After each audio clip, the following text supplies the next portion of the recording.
तालिम दुनिया को इल्म पढ़ाना, रहज़न के हाथ तलवार बेचना है। जो दुनियावी हैसियत में तुझसे ज्यादा है, इससे मत देख, नाशुक्री पैदा होगी।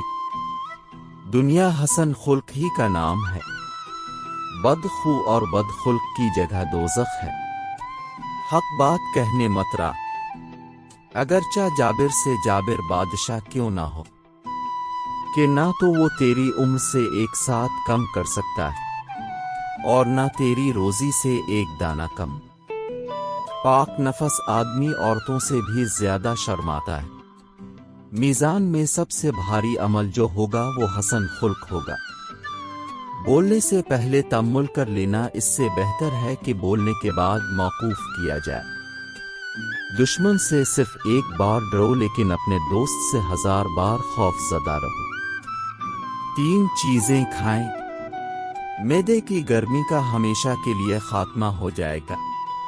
ठंडा दूध, दही और सफेद चावल। लोग तारीफ करने की निस्बत खुशामद करना ज्यादा सहल पाते हैं।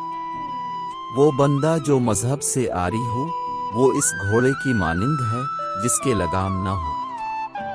सच करवा है इसलिए कोई पसंद नहीं करता, और झूठ मीठा है इसलिए लोग बोलते हैं।